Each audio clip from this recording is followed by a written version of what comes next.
Oh my goodness. I cannot believe I am saying this, but today's episode is monumental. We have made it to 100 episodes here on the Elementary STEM Coach podcast. I wish I could say that this lined up perfectly to the release of my first episode of this show, but not quite. The first episode was released on July 18th, 2022. However, this 100th episode is actually more closely aligned to when I released my trailer. Back before this podcast actually was introduced, I was actually preparing to go to the EdCo conference in June 2022. My goal was to get my podcast trailer set up and published so that it would hold me accountable when I was talking to people at the conference that I had a podcast coming out. And I didn't want to lie. And actually, funny enough, I even made business cards with the name of my podcast on it. So then I definitely had to get this show published and make it happen. And funny enough, this is totally a testament to this podcast needed to happen. I had bought all of the materials for the podcast. You don't need a whole lot to get started, but I did get all the tools and the microphone purchased, went up to the conference, and then I actually put my name into a drawing. And I'm not kidding you, I won a podcast microphone, and it is the same microphone that I am using right now, and I absolutely love it. So it was definitely meant to be to have this podcast, and here we are 100 episodes later.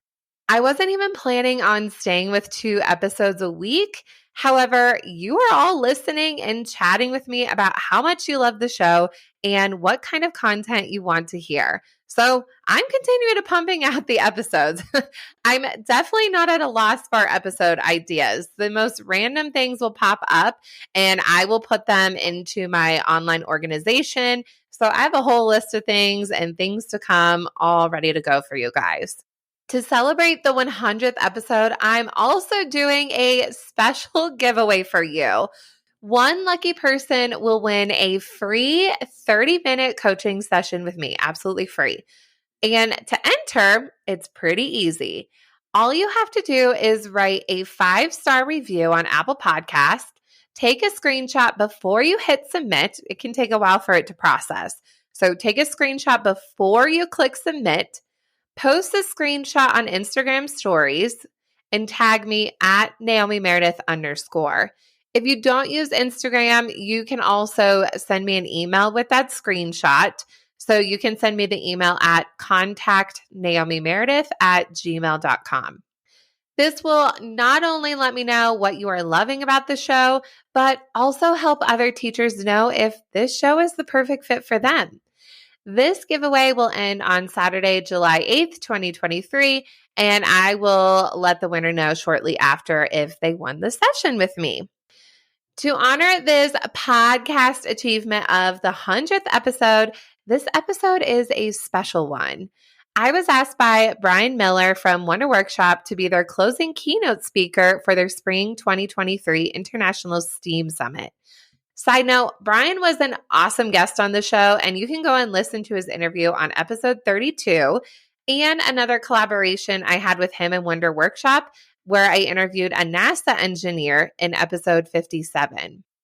I have never been a keynote speaker before, and this is something that has been on my vision board for the way off future, but we don't always get to decide when things come to us. And this happened to be the right time. So it's not always our timing. I actually presented virtually and I wasn't able to see anyone's faces. So before you're going to hear the recording, but before I actually make a joke with everybody to take a selfie with them, which was funny because I actually couldn't see their faces. So I said, get in closer. Let me get a picture of you. Oh my gosh, your smile's so nice. I couldn't see their faces at all. And by the way, this was live. So if I mess up, I mess up. I was also navigating the slides and the technology at the same time. And you'll also hear me mention saying things about adding comments in the chat. I was able to interact with the participants live and talked with them throughout. So that's what I am referencing throughout. If you hear me say, put something in the chat, add something, blah, blah, blah. Enjoy this keynote speech for the 100th episode from me to you to help inspire you for summer and kick off your brand new school year. Welcome to the Elementary STEM Coach Podcast, a show that'll help you with lesson ideas, systems, and actionable tips to apply to your classroom. I am your host, Naomi Meredith, a former classroom teacher turned current STEM teacher and coach. With over a decade of experience teaching and a master's degree in STEM leadership, I am here to coach you throughout the year to help you gain back more time to create innovative experiences for your students. Grab your earbuds and let's get started. The moment right after I got my job interview for a K-5 STEM position and coach, I started to cry. I called my teacher, honey, and I told him that I messed up the interview and there is no way that I got the job. I had extra time before I needed to go back to school to my classroom teaching position for 6 years. So I went and got a pedicure to calm down and then went back to teach for the rest of the day. I had no clue what the outcome of my interview would be and figured I'd be teaching third grade for another year, which was totally fine. I loved my school and the lessons I was teaching and could definitely stick to teaching what I knew. Growing up, I knew that I wanted to be a teacher ever since I was a little girl and that I would go to school and then I would come home and then I would teach my not so willing siblings when I got home. Teaching was my goal in life, and boy, did I achieve it. But my dreams also took another turn that I had never imagined. Shout out to all my millennials out there. So put some things in the emojis or in the chats that shout out to you if you watched countless hours of Bill Nye the Science Guy and the Magic School Bus growing up. I would put all of the like buttons on that one. Or maybe you still watch them for fun or show them to your classroom. I know there's a new Magic School Bus, but it just doesn't hit the same, just not the same as the old version.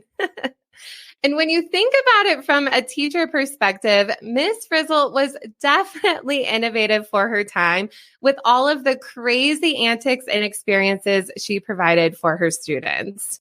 She constantly spouted out those words of wisdoms, and you might even say it out loud with me.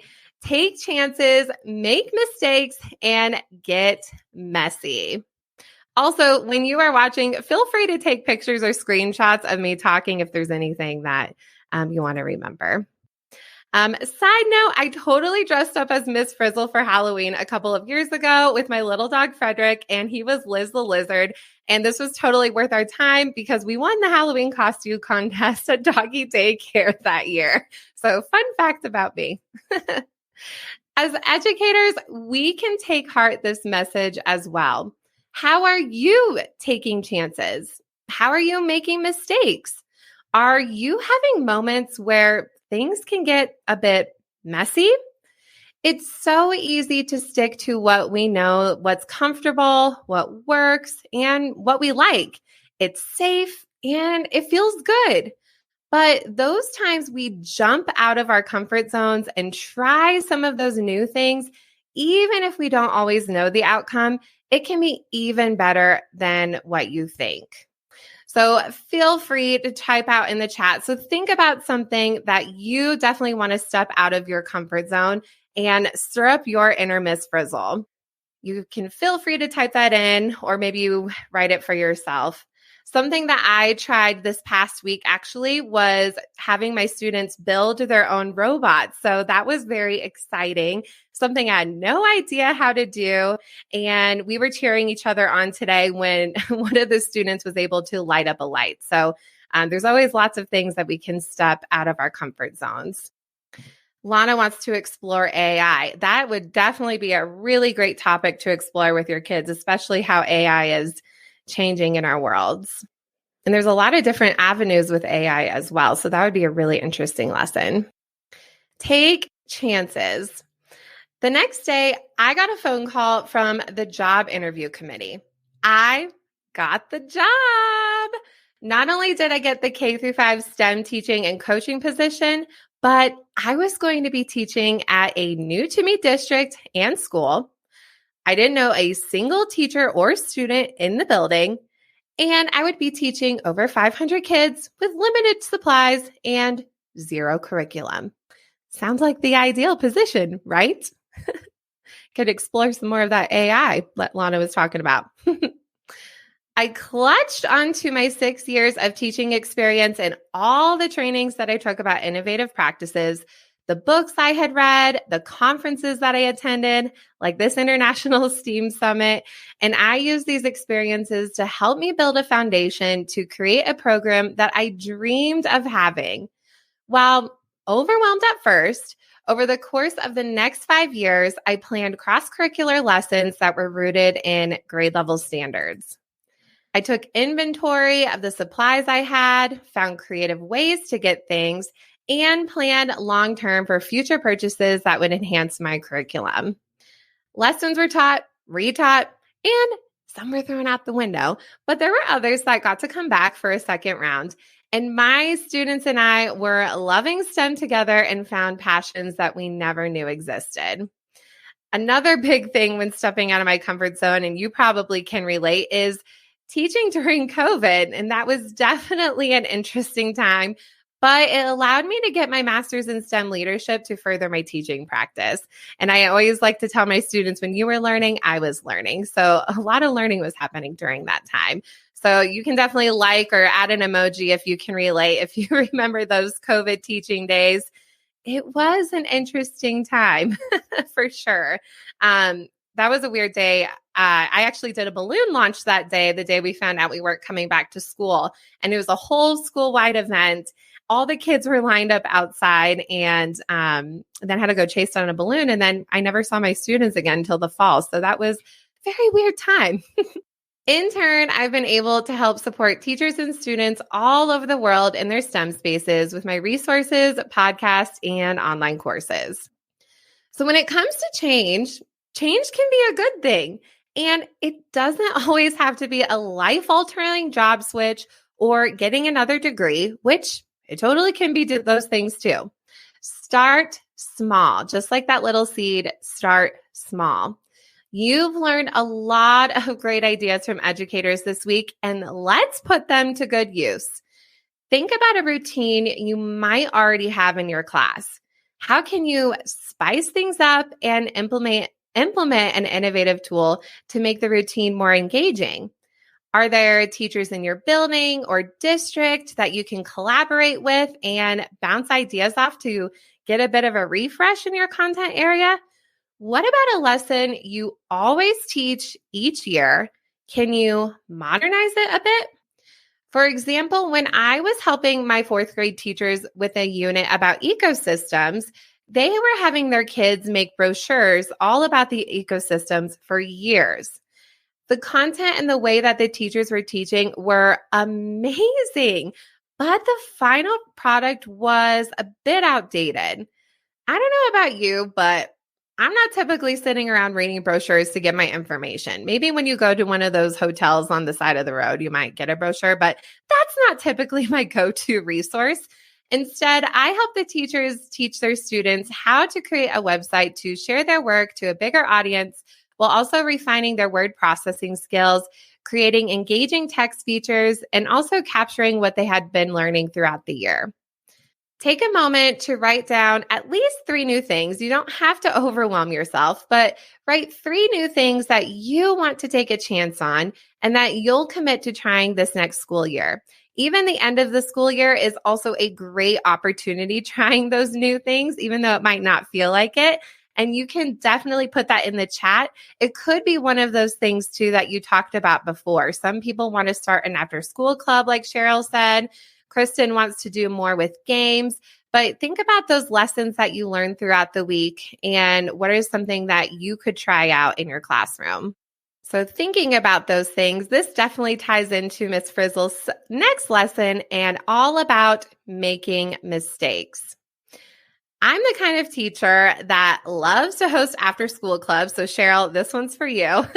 And as a kid, I was always involved in sports and extracurriculars and saw the benefit in my own life.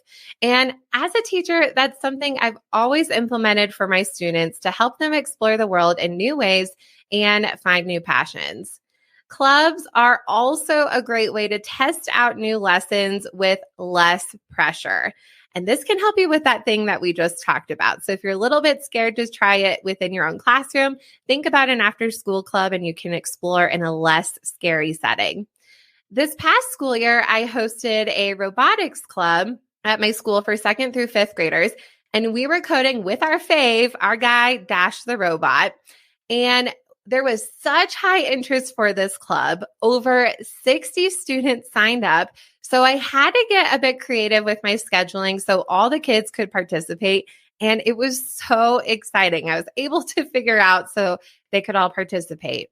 My district had given us challenges that they wrote, and we would work on with those with our teams. Then we brought our completed challenges to our district event. There are a ton of steps in each challenge. Technically not too hard, but just it was a lot to get through. I also highly recommend, Brian was talking about it, but if you're looking for any ideas for after school clubs, the Wonder League Robotics Competition Challenges are awesome. So when that comes out again, definitely sign your kids up. I've done these before in the past, and they are a lot of fun. So with these challenges, the kids were so excited to attend our district event and see kids from other schools and how they tackled the challenges through creativity and coding. I rolled in my trusty wagon. If you follow me on Instagram, you know I love my wagon, full of their built designs and our class set of Dash the robots, and organized our parent volunteers and the groups for the day. When it was finally our school's turn to compete, the kids were so ready. Or so I thought. The kids showed their codes that they had been working on for the past couple of months, their loops, their functions, their variables, but it was wrong. Wrong. The judges kept saying that their codes weren't right. The challenge wasn't correct. I was so confused. And then I read through the directions again. Oh my gosh. I could not believe it. My students were amazing listeners and listened to me correctly and how I explained it, but I explained it wrong. Yep, you heard it right. This is even recorded. I explained the challenge wrong. I missed one crucial step, and thus the amazing codes that the kids had collaborated on and worked hard to complete were a bit off. And in that moment, the parents could see how horrible of a teacher I was and how I taught all of their kids wrong. The kids were a bit bummed out, but they were okay. And luckily, there was a day of challenge that they would be able to complete as a team and show off what they knew. And they knew a whole bunch about coding. I had just happened to teach them a little bit wrong. I totally owned up to it, and I use this as a learning experience. The inner teacher of me did, and modeled how this could work for them. I said something like this, that mistakes can help us grow and learn. It's quite all right, everybody. Look how much you have learned with your coding and collaborating with your whole team. This isn't a terrible fail, and failing can be a good thing. In fact, it shows me, Miss Meredith, that I needed to slow down, and I just got too excited about teaching this challenge to all of you. It's quite all right, and we have a new challenge that we are going to try and show what we know. And of course, like we know kids, they did great. The parents were impressed with their coding skills, and the challenges of the day were a success. Miss Frizzle says, make mistakes, and we often tell that to our students as well. Growth mindset and persistence is something that we're constantly trying to instill in our students, and we should be. However, are you afraid of making mistakes as an educator? Are you trying to be picture perfect for your students at all times? That is so stressful.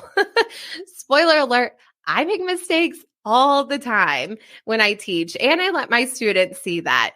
We talk through it, we learn about it together, and it all works out. Especially in my K-5 STEM space, I came into my room not really knowing how to use any of the tools that were in there. Robotics, coding, 3D printing, but I learned. Right besides my students, I even told them that I wasn't born knowing to use all of these tools, and neither were they. You can like if you agree with that. We weren't born learning to know all of these things, but it's so exciting because we get to learn all of these amazing things. Making mistakes is so powerful. And how often, when you really think about it, how often do kids get to see that in their lives where mistakes can actually be a positive experience?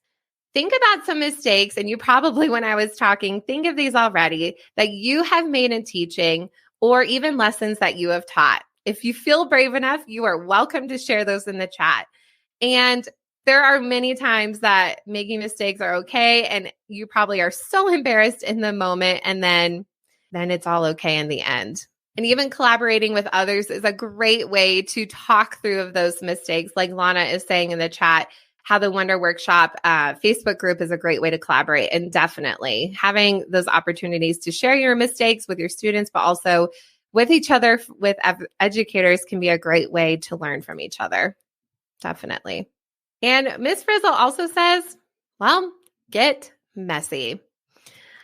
I was so excited about a new project. I get excited about projects all the time, but so excited about a project that I was going to do with my fifth graders. And we were talking about GIS data, or Geographical Information Systems data, and how we can use this information from the land to help us build a cohesive city. Students were given fictional data of an area and used the coordinates to color a grid. The colors represented different areas of land: grassy fields, a muddy patch, a lake, and a river. And then they were given another set of data to build up land on this grid with using clay. Once the clay was dry, the students would have a landscape that they could visually see where they could plan their city and build their design as a team. So you could see some of the student examples up on the screen. Buying supplies for your classroom is definitely tricky on our teacher budgets. And I know we're all millionaires out there. You can like if you agree. Yep, we are all teacher millionaires. And we have a ton of extra cash lying around, but sometimes we do need to get a little creative on how we gather supplies. I am a DIY kind of girl, and remembered when I was younger, my mom would make us Play-Doh that smelled like Kool-Aid. And I figured, hey, I have a KitchenAid mixer. I can channel my inner mom and make this. It's so cheap, and I'll have Play-Doh for everyone. Like or put an emoji if you are one of those DIY type of teachers and think that you can make everything, because that is definitely me. The next day in STEM, I brought in my homemade dough, and the kids were so excited for the next part of their challenge. They were going to build their landscape, and they did. Let me show you what ended up happening. And nothing can go wrong. Oh no, it all went wrong. Yep, that's exactly what happened. Not only was dough all over the grids, it was all over everywhere. The floor, their computers, their hair, my hair. Apparently, the dough didn't dry out enough, and it was extremely sticky. Kids were screaming. Some wanted gloves. This was during COVID time, so kids knew I had gloves. Some were over by the trash can, scraping off the dough off of their hands into the trash can, and it was an absolute disaster. I have a video of this somewhere. I will search for it, and I will repost this because it was an absolute mess. And I started to laugh. The kids started to laugh. It was so funny how disastrous my room was and how one turn of events could change the whole project. Once we cleaned up, I let them know that I probably won't be bringing any more dough for the next day, but we will problem solve and figure it out for the rest of the project. I really could have gotten mad in this instance, like super mad, but I didn't. You have to remember, we are working with kids. These are kids that we are dealing with, and these experiences are good for them. Sometimes things in our classroom can be a bit too clean and precise. And this also goes back to that make mistakes part. We as humans learn by doing. And in fact, there is some actual science on this, and you probably already know this, but this is really great to keep in mind. So according to the hands-on approaches to science teaching, questions and answers by David Howery and Peter Riello, they say that students in a hands-on science program will remember the material better, feel like a sense of accomplishment when the task is completed, and be able to transfer that experience easier to other learning situations. And you can even substitute where it says hands-on science program, you could substitute that for hands-on reading, hands-on math. So think about those subjects that they teach. It doesn't just have to be STEM. It doesn't just have to be science. That hands-on is really, really helpful. And I see a lot of people already in the emojis liking that because we know that. We know that they're kids. They like these hands-on things. While I don't recommend making your own Play-Doh, I do think that you should add in an element of mess to your lessons. Take the kids outside and explore nature. Connect it with your math lesson. Have students build the setting of the read aloud book that you're reading as a class. Maybe you could even do that science experiment that you have been putting off that has a lot of materials and takes a lot of your time. Maybe actually do that science experiment. The kids would absolutely love it. The messy experiences are the ones that kids are going to remember, not that cute worksheet that you printed out and color ink that day. Think about those hands-on things.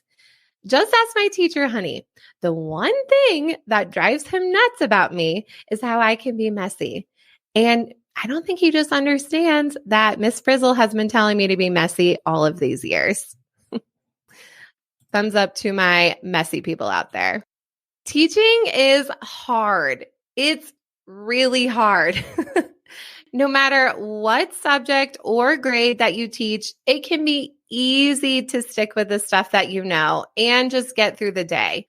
Do you really want to just get through the day every day? You are here at the summit to get ideas. Whether you are watching this live or you are watching back the recordings, you want to get some ideas to try something new. So actually do it. Instead of closing your notebook full of ideas and never opening them again, use this as a jumping off point to feel energized for the rest of this school year and also the new school year coming up. And don't take it from me. Miss Frizzle said it best. Take chances, make mistakes, and get messy. Thank you so much again for being here and listening to all the episodes so far and also my first keynote speech. And also, don't forget to enter my giveaway in honor of this 100th episode. So before you listen to the next one, make sure to go and write that 5-star review on Apple Podcast. Take a screenshot before you hit submit. Post that screenshot on Instagram stories and tag me at Naomi Meredith _. Or if you don't have Instagram, you can send me an email at contactnaomimeredith@gmail.com. Thank you again for being here, and I will talk to you all soon. Thank you so much for listening to today's episode of the Elementary STEM Coach Podcast. I would love to connect with you over on Instagram at Naomi Meredith _ or send me an email to elementarystemcoachpodcast@gmail.com. Also, make sure to check out my website, naomimeredith.com, to see all the show notes from today's episode and shop my K-5 STEM resources.